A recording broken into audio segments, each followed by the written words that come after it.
Dastlabki texnikamiz samosval zil sotiladi. 1984-yilda ishlab chiqarilgan. Ishga tayyor holatda, ramalarni singan, suvarga tekkan joylari yo'q. 6 ta yangi bez kamera ballonlari bor. Motor antifrizda, korobka yaxshi, zadniy mos yaxshi, reduktorlar yangi qo'yilgan. Hujjatda muammo yo'q. Narx $8000 aytilish, kamaytirib beriladi. Manzil esa Samarqand viloyati. Ikkinchi texnikamiz ham samosval zil. 1988-yilda ishlab chiqarilgan. Holati yaxshi. Ballonlarning hammasi bez kamera yangi qo'yilgan. Ishga tayyor holatda, hech qanday muammosi yo'q. Manzil Toshkent viloyati. Narxi $6000 aytilishi, kamaytirib beriladi deb ma'lumot qoldirishgan.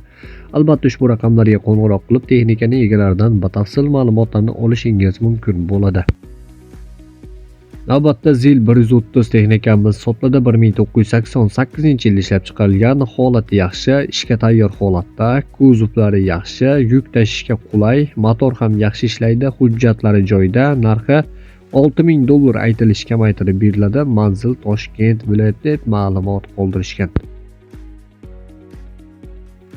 Albatta yana bir zil 130 samosval texnikamiz sotiladi. 1981-yilda ishlab chiqarilgan. Holat yaxshi, rama kuzovlari butun, hech qanday ayb yo'q, motor korobkalari yaxshi, ishga tayyor holatda. Narxi $8500 aytilish narxi, albatta kamaytirib beriladi. Manzil Farg'ona viloyati. Navbatda esa samosval gaz 53 texnikamiz sotiladi. 1982-yilda ishlab chiqarilgan. Motor yaqinda remont bo'lgan. Zil korobka, o'zi ag'daradi, gazga ruxsatlari bor. 5 ta 65 talik gaz ballonlari bor.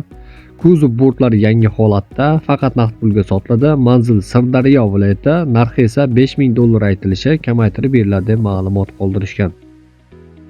Navbatda yana bir gaz 53 texnikamiz sotiladi. 1991-yilda ishlab chiqarilgan. Hujjatlari joyida, dokumentda muammosi yo'q. Metanda harakat qiladi, ishga tayyor holatda, motor korobkalari ham yaxshi.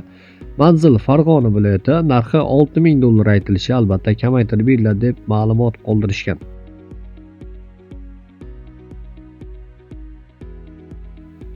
Albatta esa samosval Isuzu avtomashinamiz sotiladi. 2010-yilda ishlab chiqarilgan. Probeg esa 300.000 km deyishyapti. Ballonlar ham yangi, hamma joyi yaxshi holatda, hech qanday muammosi yo'q. Manzil Xorazm viloyati. Narxi esa 300 million so'm aytilishi, kamaytirib beriladi deb ma'lumot qoldirishgan. Albatta yana bir samosval Isuzu avtomashinamiz sotiladi. 2007-yilda ishlab chiqarilgan. Holati yaxshi, ishga tayyor holatda, motor korobkalari ham zo'r holatda, hujjatlar ham joyida. Narxi $23500 aytilishi, kamaytirib beriladi. Manzil esa Namangan viloyati deb ma'lumot qoldirishgan. Navbatda yana bir samosval Isuzu avtomashinamiz 2009-yilda ishlab chiqarilgan. Avtobusdan yig'ilgan deyishyapti. Demak 6 ta 17 ga 5 razmerda bez kamera, yangi diska ballonlar qo'yilgan, yoqilg'i turi metan, yangi chexol polik qo'yilgan, hech qanday ayb yo'q, hujjatlari yaxshi. Manzil Farg'ona viloyati. Narxi $23000 aytilishi, kamaytirib beriladi deb ma'lumot qoldirishgan. Bizda esa hozircha shular edi. Video roligim sizlar uchun foydali bo'lgan bo'lsa, videoga like tugmasini bosib ketishni albatta unutmang.